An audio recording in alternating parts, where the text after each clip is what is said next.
Hello friends, welcome to my channel crack your competition with Anjali. Friends, आज की video में हम लोग 3 जनवरी 2022 का मैथ्स पेडागोजी का क्वेश्चन पढ़ने वाले हैं, जो पिछले साल ऑनलाइन एग्जाम हुआ था उसका प्रश्न पत्र। तो चलिए फ्रेंड्स, वीडियो को शुरू करते हैं।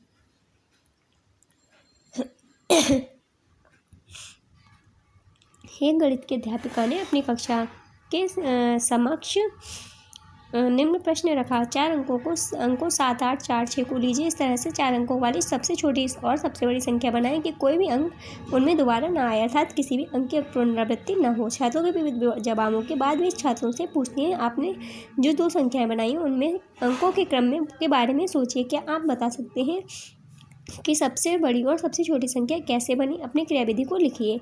निम्नलिखित कथनों में से कौन सा कथन उपयुक्त के संदर्भ में अति उपयुक्त है? ऑप्शन नंबर 1 दे रखा है। छात्रों को अपने ही उत्तरों को खुद आंकने के लिए कहकर शिक्षिका छात्रों को आंकने में लगने वाले समय को बचा रही हैं। गलत। शिक्षिका छात्रों को कक्षा में अनुशासन बनाए रखने के लिए व्यस्त कर रही हैं। गलत। शिक्षिका छात्रों द्वारा किए गए उत्तरों में सम्मिलित उनका चिंतन प्रक्रिया को समझना चाहती हैं। बिल्कुल सही। शिक्षिका उन छात्रों को भ्रमित कर रहे हैं जिन्होंने सही उत्तर दिया है, ताकि वे उत्तरों की फिर दोबारा से जांच कर लें। गलत। तो इसका जो राइट आंसर हो जाएगा ऑप्शन नंबर 3 हो जाएगा। नेक्स्ट क्वेश्चन है आपका क्वेश्चन नंबर 47। निम्नलिखित में से कौन सा रचनात्मक आकलन के लिए प्रयोग नहीं होता है? छात्रों का पोर्टफोलियो, फाइल पत्राधान, उपाख्यानात्मक अभिलेख, सत्रांत परीक्षा या क्षेत्र भ्रमण। तो इसका राइट आंसर ऑप्शन नंबर 3 हो जाएगा, सत्रांत परीक्षा, यानी कि सत्र के अंत में परीक्षा। नेक्स्ट क्वेश्चन है आपका 48 नंबर क्वेश्चन।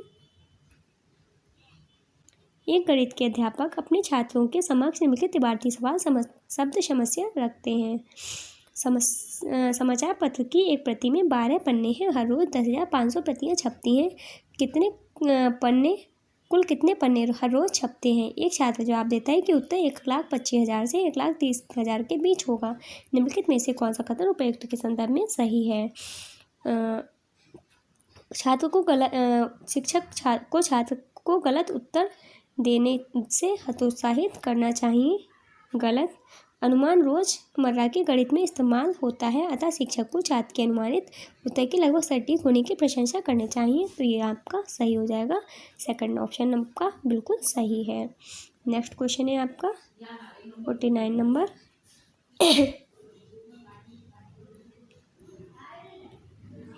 राष्ट्रीय पाठ्यचर्या की रूपरेखा NCF 2005 के अनुसार निम्नलिखित में से कौन सा कथन गणित सीखने के संदर्भ में कक्षा के भावी परिवेश की परिकल्पना दृष्टि को निरूपित करता है? छात्र समूहों में कार्य कर रहे हैं और वास्तविक जीवन की परिस्थितियों के साथ संबंध जोड़ते हुए प्रश्नों को हल करने के विभिन्न रणनीतियाँ खोज रहे हैं। सही है। छात्र पाठ्यपुस्तकों के अभ्यासों को हल कर रहे हैं जो शिक्षक द्वारा हल किए गए उदाहरणों पर आधारित है। गलत। शिक्षक अधिगम की प्रक्रिया पर मनन कर रहे हैं और गलतियों को अधिगम के अवसरों के तौर पर देख रहे हैं। सही। छात्र प्रश्नों के हल को श्यामपट्ट ब्लैक बोर्ड से नकल करके लिख रहे हैं। तो ये भी गलत हो जाएगा। तो आपका आंसर हो जाएगा ए और सी किस ऑप्शन में दिया हुआ है फ्रेंड्स? तो ये दिया हुआ है आपके 3rd नंबर के ऑप्शन में। तो आपका राइट आंसर हो जाएगा ऑप्शन नंबर 3, ए और सी। नेक्स्ट क्वेश्चन है क्वेश्चन नंबर 50। एक प्राथमिक स्कूल की गणित की अध्यापिका चाहती हैं कि उनके छात्र दैनिक जीवन में सूचना को व्यवस्थित करने, निरूपित करने और निकालने के लिए आंकड़ों के प्रबंधन की प्रशंसा करें। निम्नलिखित में से कौन सा अध्यापिका को अधिगम के परिणामों को प्राप्त करने में सहायता करेगा? ऑप्शन नंबर 1, पाठ्यपुस्तकों में से हल किए हुए उदाहरणों पर चर्चा करना। नहीं। विविध समय सारणियों का समाचार पत्रों में प्रकाशित सर्वेक्षणों आदि का प्रयोग करना। आंकड़ों के निरूपण के विभिन्न तरीकों की व्याख्या करना। उनको आंकड़ों को निरूपित करने के विभिन्न औपचारिक तरीकों से अवगत कराना। तो इसका जो राइट आंसर हो जाएगा वो हो जाएगा ऑप्शन नंबर 2, विविध रेल सारणियों का समाचार पत्रों में प्रकाशित सर्वेक्षणों आदि का उपयोग करना। नेक्स्ट क्वेश्चन है हमारा 51 नंबर क्वेश्चन।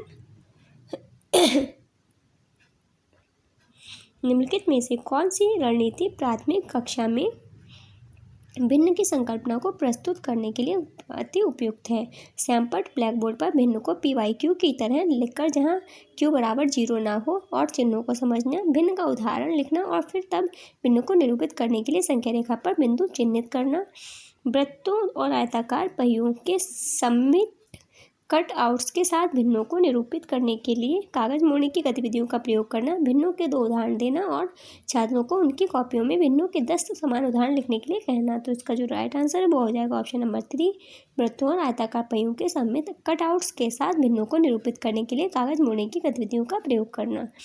नेक्स्ट क्वेश्चन है फ्रेंड्स अपना 52 नंबर क्वेश्चन। गणित की अपने शब्दों और चिन्हों की भाषा है जो छात्रों की दैनिक भाषा से बहुत दूर है। दिए गए कथन के संदर्भ में निम्नलिखित में से कौन सा अति उपयुक्त है। शिक्षक को विद्यार्थियों की गणित इसमें इस्तेमाल होने वाली शब्दावली और चिन्हों को स्मरण कराने में सहायता करनी चाहिए। शिक्षक को गणितीय समस्याओं को संदर्भित करना चाहिए और गणित को विद्यार्थियों के जीवन अनुभवों का भाग बनाना चाहिए। गणित की भाषा को सीखने में विद्यार्थियों की सहायता हेतु शिक्षक को केवल गणित में वार्तिक प्रश्नों, शब्द समस्याओं को हल करने पर बल देना चाहिए। शिक्षक को कक्षा में महत्वपूर्ण गणितीय चिन्हों और सूत्रों के चार्ट को प्रदर्शित करना चाहिए। तो इसका राइट आंसर ऑप्शन नंबर 2 हो जाएगा। शिक्षक को गणितीय समस्याओं को संदर्भित करना चाहिए और गणित को विद्यार्थियों के जीवन अनुभवों का भाग बनाना चाहिए। नेक्स्ट क्वेश्चन है 53 नंबर क्वेश्चन। एक 5वीं कक्षा की छात्रा द्विविम आकृतियों का उनके गुणों के आधार पर श्रेणियों में वर्गीकरण कर पाती है। ज्यामितीय विकास की वेन हेलेन सिद्धांत के अनुसार वह छात्रा ज्यामितीय विवेचन के डैश के स्तर पर है। तो इसका राइट आंसर हो जाएगा ऑप्शन नंबर 1, विश्लेषण। वह छात्रा ज्यामितीय विवेचन के विश्लेषण के स्तर पर है। नेक्स्ट क्वेश्चन है हमारा 54 नंबर क्वेश्चन। एक प्राथमिक कक्षा के गणित के अध्यापक अपने छात्रों के समक्ष निम्नलिखित समुद्र समस्या निवारती प्रश्न रखते हैं। समीना 9 बजने में 10 मिनट पर सोने जाती है। कृति समीना के 20 मिनट बाद सोने जाती है। कृति किस समय पर सोने गई। एक छात्र ने जवाब दिया 20। उसने समझाया। प्रश्न में कहा गया है कि कृति 20 मिनट बाद बिस्तर पर गई तो उत्तर यानी कि जवाब 20 ही होगा। न्यूमैन के अनुसार छात्र द्वारा दिया गया उत्तर उदाहरण है। तो इसका राइट आंसर हो जाएगा ऑप्शन नंबर 1, अबोध अर्थबोध की त्रुटि का। नेक्स्ट क्वेश्चन है क्वेश्चन नंबर 55। राष्ट्रीय पाठ्यचर्या रूपरेखा की 2005 बल देता है कि स्कूल गणित गतिविधि आधारित हो। ऐसा है क्योंकि यह विद्यार्थियों को आजीविका कमाने के कौशल के विकास में सहायता करता है। गलत। यह विद्यार्थियों को गणित में अर्थपूर्ण समस्याओं को हल करने सुलझाने के लिए प्रोत्साहित करता है। सही। गणित में अमूर्त संकल्पनाओं को समझने के लिए यह मूर्त अनुभव उपलब्ध कराता है। सही। यह प्राथमिक कक्षाओं में बच्चों का मनोरंजन का समय उपलब्ध कराता है। गलत। तो जो इसका राइट आंसर हो जाएगा ऑप्शन नंबर तीसरा वाला आपका सही हो जाएगा। सी नंबर आपका बिल्कुल सही हो जाएगा। तो आपका आंसर हो जाएगा बी और सी। बी और सी किस में दिया हुआ है दोस्तों। बी और सी दिया हुआ है हमारे पहले ऑप्शन में। बी और सी हमारा बिल्कुल सही हो जाएगा। नेक्स्ट क्वेश्चन है 56 नंबर क्वेश्चन। गणितीय दुश्चिंता से ग्रस्त छात्रों के लिए निम्नलिखित में से कौन सा से का आकलन के साधन उपयुक्त हैं। मानक संदर्भित आकलन। गलत। सहयोगात्मक अधिगम परियोजना। सही। योगात्मक आकलन। गलत। रचनात्मक आकलन। सही। तो इसका राइट आंसर हो जाएगा ऑप्शन नंबर बी और डी। बी और डी किस ऑप्शन में दिया हुआ है। तो बी और डी दिया हुआ है आपके सेकंड नंबर ऑप्शन में। सेकंड नंबर ऑप्शन आपका बिल्कुल सही आंसर हो जाएगा। Question number 57।